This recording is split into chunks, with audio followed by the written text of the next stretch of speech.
नमस्कार विद्यार्थी मित्रांनो, मी सीमा तुमचे सरस्वती गुरुकुल चॅनलवरती स्वागत करत आहे। आज आपण इयत्ता 8वी विषय विज्ञान यातील 10वा पाठ पेशी व पेशी अंगके या पाठाचा आज आपण स्वाध्याय बघणार आहोत। परंतु हा स्वाध्याय सुरू करण्यापूर्वी या पाठामध्ये खूप सारे महत्त्वाचे प्रश्न आलेले आहेत, ते आपण सुरुवातीला घेतलेले आहेत आणि त्यानंतर स्वाध्यायाला सुरुवात केलेली आहे। तर हा स्वाध्याय किंवा हे पाठात आलेले प्रश्न जाणून घेण्यापूर्वी तुम्ही अजूनही चॅनलला सबस्क्राइब केलेलं नसेल किंवा तुम्ही या चॅनलवरती नवीन असाल तर सबस्क्राइब नक्की करा, जेणेकरून येणाऱ्या सर्व व्हिडिओचे अपडेट्स तुम्हाला मिळत जातील। तर चला तर मग पाहूया पाठात आलेले प्रश्न व त्यांची उत्तरे। यामध्ये थोडे आठवा या शीर्षकाखाली प्रश्न आहे, सजीवांमध्ये किती प्रकारच्या पेशी आढळतात? उत्तर, सजीवांमध्ये 2 प्रकारच्या पेशी आढळतात। एक आधी केंद्रकी पेशी आणि दुसरी दृश्य केंद्रकी पेशी या होत। यांपैकी दृश्य केंद्रकी प्रकारच्या पेशीमध्ये आणखी 2 प्रकार आढळतात, उदाहरणार्थ वनस्पती पेशी आणि प्राणी पेशी।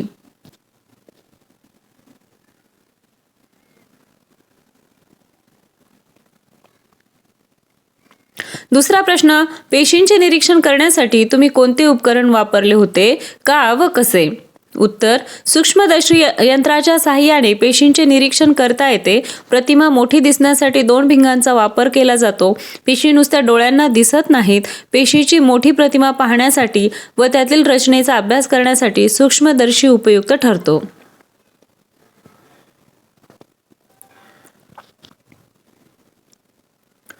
निरीक्षण करा।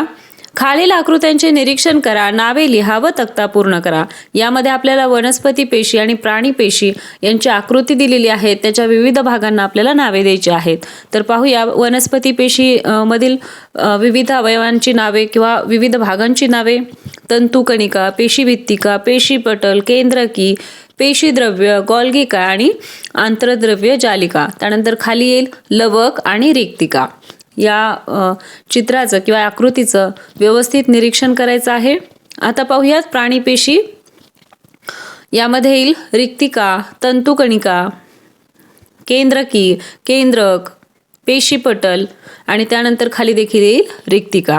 तर अशा प्रकारे आपल्याला या आकृतीला नावे देता येतील।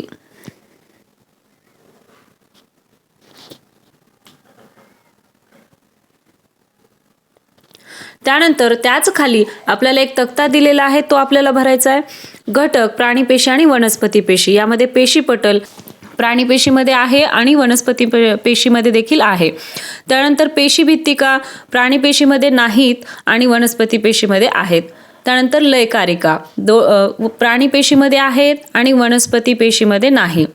लवके प्राणी पेशीमध्ये नाही, वनस्पती पेशीमध्ये आहेत। आंतरद्रव्य जालिका दोन्ही पेशींमध्ये आहेत।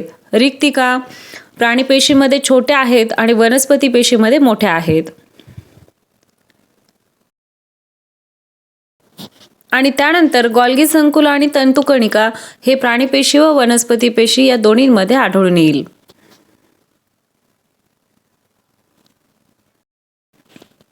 त्यानंतर सांगा पाहू या शीर्षकाखालील प्रश्न पाहूया।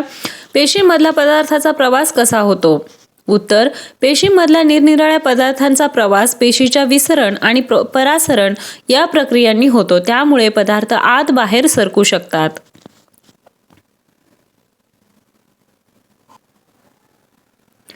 शोध घ्या या शीर्षकाखाली प्रश्न आहे।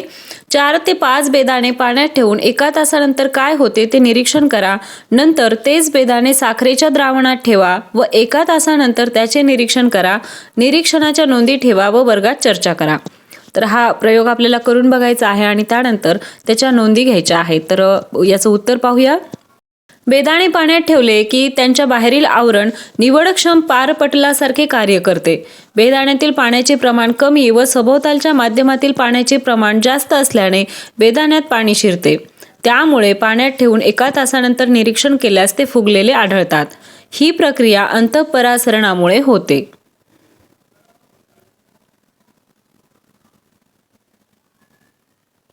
या उलट बेदाणे साखरेच्या द्रावणात ठेवल्यावर रससंकोचामुळे ते आकसतात। साखरेचे द्रावण हे अतिपरासारी द्रावण असते. बेदाण्यातील पाण्याचे प्रमाण जास्त व भोवतालच्या माध्यमातील पाण्याचे प्रमाण कमी असल्याने या अतिपरासारी द्रावणात बेदाण्यातून पाणी बाहेर पडते.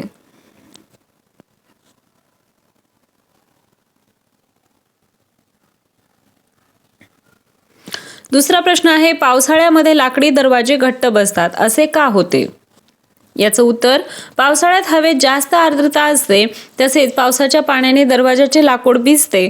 लाकूड जरी निर्जीव असले तरी ते पाणी शोषून घेते. सभोवतालच्या माध्यमातील पाण्याचे प्रमाण जास्त असल्याने लाकडात पाणी शिरते. हे एक प्रकारचे अंतःपरासरण आहे. दरवाजाचे लाकूड फुगल्यामुळे घट्ट बसतात.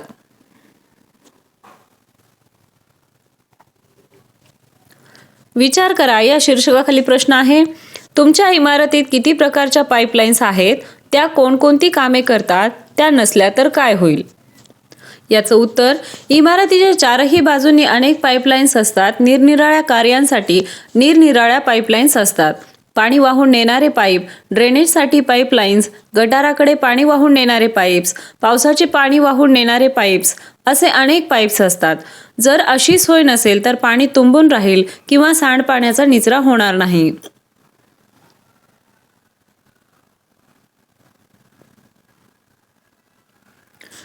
पुढचा प्रश्न आहे, तुमच्या आवडीची बिस्किटे, चॉकलेट्स यांभोवती कोणकोणती वेष्टने असतात? उत्तर, बिस्किटे, चॉकलेट्स यांच्या पुड्याचे कागद गुळगुळीत आणि चकचकीत अशा वेष्टनाचे असतात. काहींना चांदीसारखे कागद असतात तर काही प्लास्टिकच्या आवरणात असतात. पुढचा प्रश्न, कारखान्याचा पॅकिंग विभाग कोणते काम करतो? याचं उत्तर, कोणत्याही कारखान्याचा पॅकिंग विभाग हा तयार झालेली उत्पादने आणि इतर माल सामान एकत्रित आवरणात बांधून पुढे पाठवण्याची व्यवस्था करतो.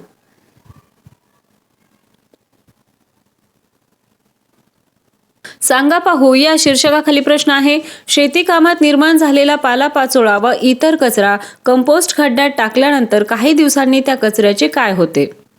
उत्तर, शेती कामात निर्माण झालेला पालापाचोळा व इतर कचरा कंपोस्ट खड्ड्यात टाकल्यानंतर काही दिवसांनी त्या कचऱ्याचे विघटन सुरू होते आणि त्यापासून काही दिवसात खत निर्मिती होते.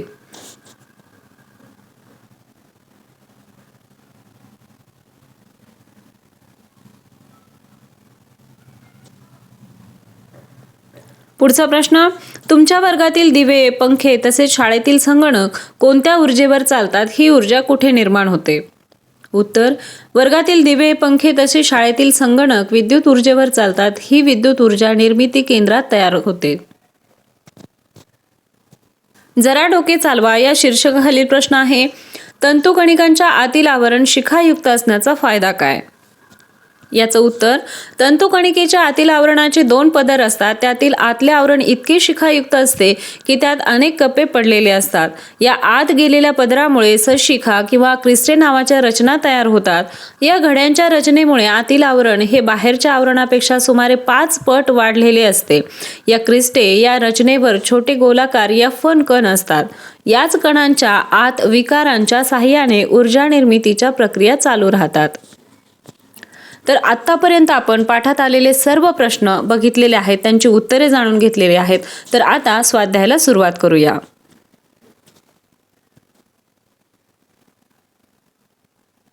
यातील पहिला प्रश्न आहे, मला ओळखा. त्यामध्ये ATP तयार करण्याचा कारखाना आहे. तर याचं उत्तर आहे तंतुकणिका. एकपदरी आहे पण पेशीचा परासरणीय दाब नियंत्रित ठेवतो. कोण? रिक्तिका. पेशीला आधार देतो पण मी पेशी भित्तिका नाही, माझे शरीर तर जाळीसारखे आहे. असं कोण आहे? आंतरद्रव्य जालिका. पेशीचा जणू रसायन कारखाना. आता या ठिकाणी आपल्याला कोणत्या पेशी दिलेल्या आहेत, जसं वनस्पती पेशी दिलेली आहे की प्राणी पेशी दिलेली आहे, हे या ठिकाणी स्पष्ट केलेलं नाही. म्हणून हरित लवक किंवा रायबोझोम किंवा तंतुकणिका किंवा गॉल्गी काय यापैकी कोणतंही उत्तर तुम्ही लिहिलं तरी ते बरोबर असणार आहे. कारण वनस्पती पेशीत हरित लवक हे कारखाना म्हणता येईल. रायबोझोम हा प्रथिन संश्लेषणाचा कारखाना आहे. तर तंतुकणिका यालाही रसायन कारखाना म्हणता येईल, परंतु त्याला ऊर्जा निर्मिती केंद्र हे वर्णन जास्त समर्पक आहे. आणि गॉल्गी काय हे स्त्राविक अंगक असल्याने त्यालाही रसायन कारखाना म्हणता येईल. आलं लक्षात? आता पुढचं पाहूया. माझ्यामुळे तर आहेत पाने हिरवी. तर असं कोण आहे? हरित लवक. दुसरा प्रश्न, तर काय झाले असते? त्यामध्ये लोहित रक्तकणिकेत तंतुकणिका असत्या. तर काय झाले असते? याचं उत्तर सांगायचं आहे. उत्तर, लोहित रक्तकणिकेत तंतुकणिका असत्या तर लोहित पेशीद्वारे वाहून नेला जाणारा ऑक्सिजन हा इतर पेशींना मिळाला नसता, तर तो तंतुकणिकेद्वारे वापरला गेला असता. यामुळे इतर पेशींना ऑक्सिजनचा पुरवठा झाला नसता व पेशी श्वसन घडून आले नसते.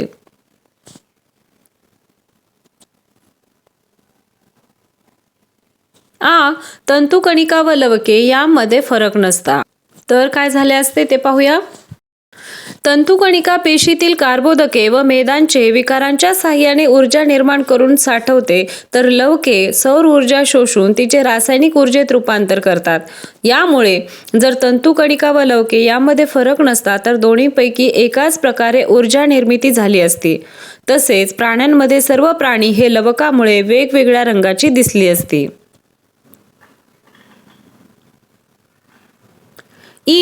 गुणसूत्रांवर जनुके नसती. तर काय झाले असते? उत्तर, गुणसूत्रांवरील जनुकांद्वारे सजीवांमधील जनुकीय घटक एका पिढीतून दुसऱ्या पिढीकडे वाहून नेली जातात. गुणसूत्रांवर जनुके नसती तर एका पिढीची लक्षणे दुसऱ्या पिढीमध्ये दिसून आली नसती.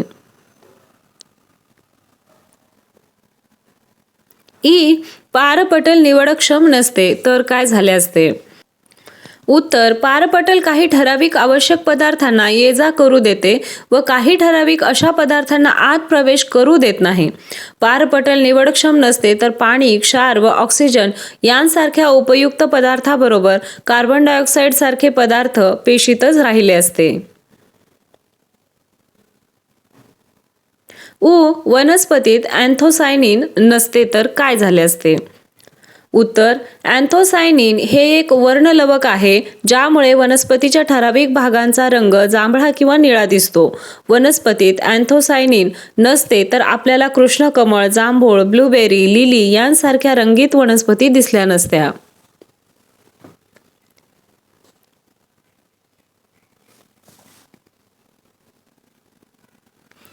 तिसरा प्रश्न, आमच्यामध्ये वेगळा कोण? कारण द्या.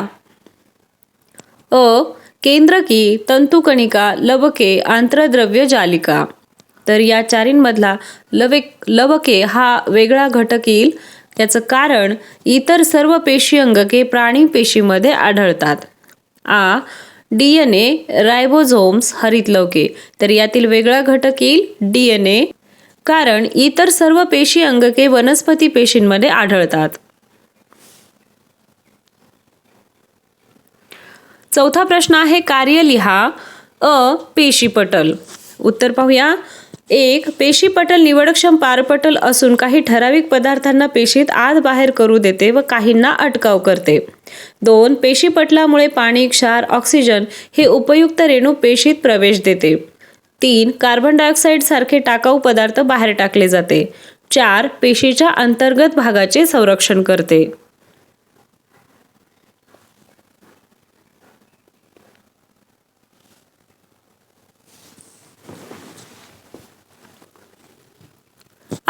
पेशीद्रव्य.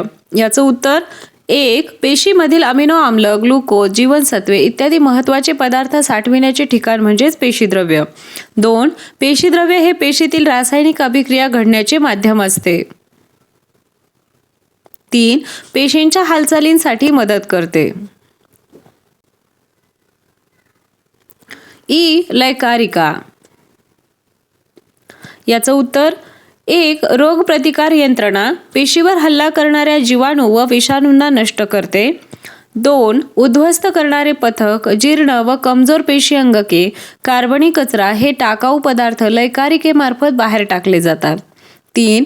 आत्मघातकी पिशव्या, पेशी जुनी किंवा खराब झाली की लयकारिका फुटतात व त्यातील विकरे स्वतःच्याच पेशीचे पचन करतात. 4. उपासमारीच्या काळात लयकारिका पेशीत साठवलेल्या प्रथिने व मेद यांचे पचन करते.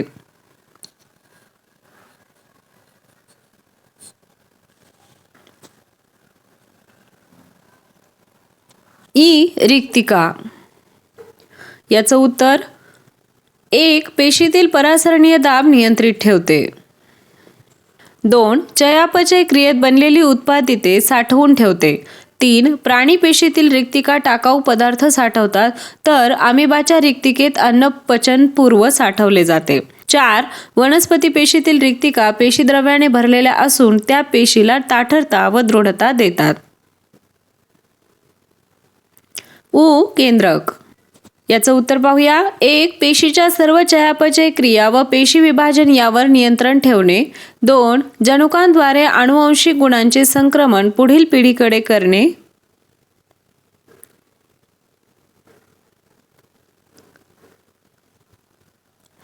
5वा प्रश्न आहे, माझा रंग कोणामुळे? यात आपल्याला अचूक पर्याय निवडायचा आहे. तर यामध्ये पहिला आहे लाल टोमॅटो. तर टोमॅटोचा लाल रंग हा लायकोपीनमुळे येतो. हिरवे पान, तर याचा रंग क्लोरोफिलमुळे येतो. 3. गाजर, तर याचा रंग कॅरोटीनमुळे येतो. आणि 4. जांभूळ, याचा रंग अँथोसायनिन यामुळे येतो. आलं लक्षात? आशा आहे तुम्हाला सर्व प्रश्नांची उत्तरे समजली असतील. आपल्या चॅनलवरती सर्व विषयांच्या स्वाध्यायाचे व्हिडिओ अपलोड झालेले आहेत. त्याचबरोबर विविध विषयांची भाषणे, निबंध लेखन, पत्र लेखन, आर्ट अँड क्राफ्ट अशी अनेक व्हिडिओ चॅनलवरती अवेलेबल आहेत. तेही तुम्ही नक्की चेक करा. हा व्हिडिओ तुम्हाला कसा वाटला ते कमेंट करून नक्की सांगा. व्हिडिओ आवडला असेल तर व्हिडिओला लाईक करा, तुमच्या मित्रांना हा व्हिडिओ शेअर करा आणि सर्वात महत्त्वाचं म्हणजे चॅनलला सबस्क्राईब करा. भेटूया अशाच एका नवीन व्हिडिओमध्ये. तोपर्यंत धन्यवाद.